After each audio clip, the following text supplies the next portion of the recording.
Christian Kofan rejoint la tanière ces premières heures du 21 décembre.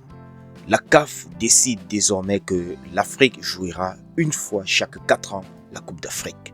Kylian Mbappé égalise le record de Cristiano Ronaldo en une année civile, 59 buts, et célèbre d'ailleurs comme lui. David Pangou et ses joueurs ont effectué leur première séance d'entraînement du côté de Agadir. Shooting de la CAF des Lions Indomptables. Voilà les quelques topics les amis que j'aimerais partager avec vous dans ce premier tour de partage. Je vous retrouve juste après le générique.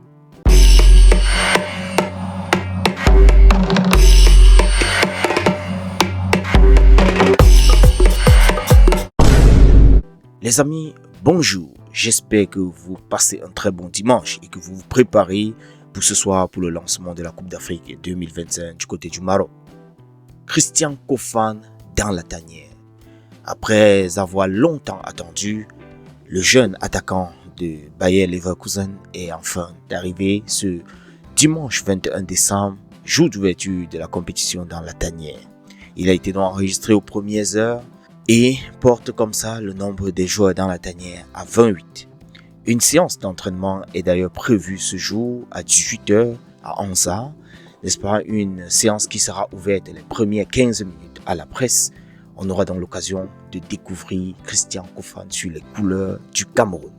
C'est une fierté, on lui dit bienvenue et qu'il s'acclimate, il s'adapte très bien et que les Lions qui sont déjà là lui facilitent l'adaptation. Comme je le disais déjà, les amis, pour la Coupe d'Afrique, c'est aujourd'hui le lancement. Les quelques échos de la tanière nous font état de ce que les Lions Indomptables ont effectué. Leur première séance d'entraînement, c'était hier, ce samedi, sur leur pelouse qui a été donc aménagée pour eux du côté du stade d'Anza à Agadir, une municipalité pas très loin de l'océan Atlantique, une vingtaine de minutes de leur hôtel Tagazout. Très décontractés, ils ont donc eu droit à une séance d'entraînement d'environ 70 minutes comme ça. Les Lions Indomptables ont donc eu à prendre du plaisir à faire circuler le ballon sur la surface de la pelouse. Au terme de cette séance, les Lions ont eu droit à un petit match d'opposition, n'est-ce pas, entre deux équipes.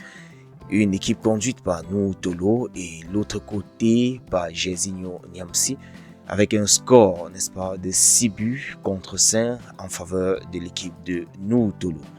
Alors, nous allons donc observer ce soir, comme je le disais donc d'entame, la séance d'entraînement qui va avoir lieu autour de 18h. Je disais donc que ce sera ouvert à la presse 15 minutes. Les premières 15 minutes sera donc ouvertes à la presse. On aura quelques images qui pourront nous être balancées à cette occasion. Concernant la CAF, les amis, je vous le disais lors de la conférence de presse d'avant lancement, il nous faisait savoir que désormais la CAN devrait se jouer chaque 4 ans. Il nous dit qu'après les éditions 2027 et 2028, on pourra appliquer cette nouvelle formule-là.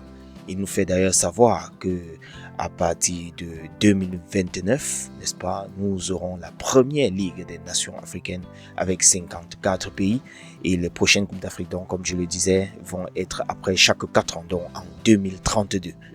Oui, comme vous avez entendu, donc ça va se jouer un peu comme l'Euro, ça va se jouer un peu comme la Coupe du Monde, ce sera plus chaque 2 ans. Alors les amis, je me demande si ce n'est pas la mort du football africain ça. Parce que décidément, on accepte tout.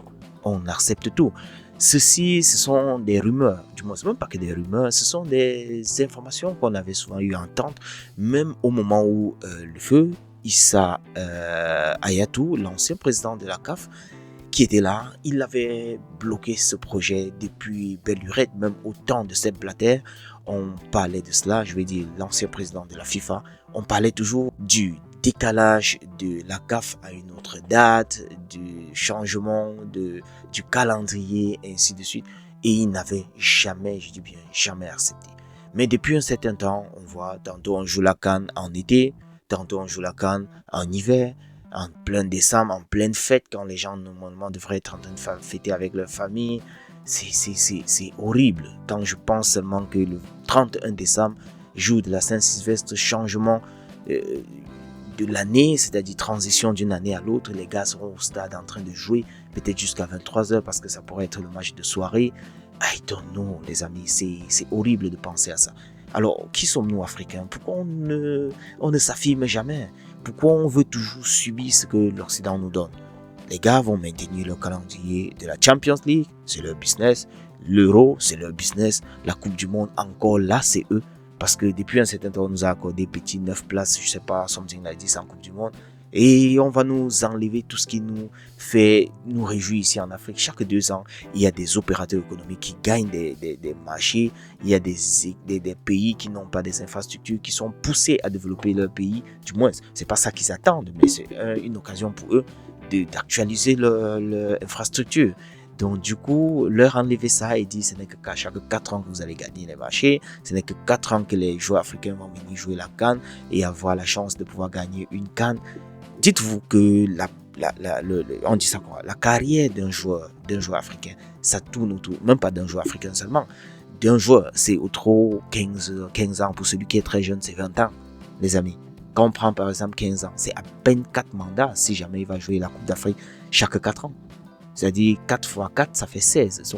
En 16 ans, il va à peine jouer 4 Coupes d'Afrique. Alors qu'auparavant, avec 2 ans, il jouait au moins 8 Coupes d'Afrique dans sa carrière.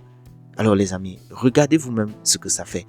On a des pertes en business, je veux dire, les marchés, l'économie va prendre aussi un coup. Pour ceux-là qui espéraient sur la CAN pour gagner des marchés, ainsi de suite. Les contrats qui se signaient. Mais non, j'espère que cette mort programmée du football africain ne doit pas prospérer. I hope it.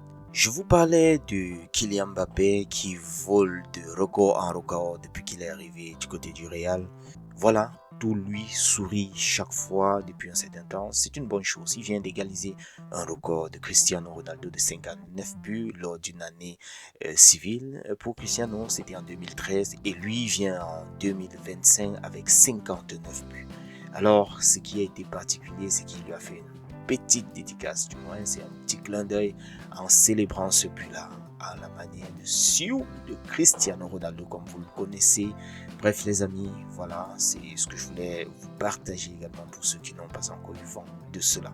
Les amis, voilà ce que je voulais partager avec vous. Et pour terminer, je voulais vous laisser regarder ces quelques clichés des Lions indomptables lors de leur shooting photo, n'est-ce pas, dans leur, je peux dire, tanière. C'était donc hier. Je vous retrouve dans un autre tour. On aura quelques trucs à partager aujourd'hui.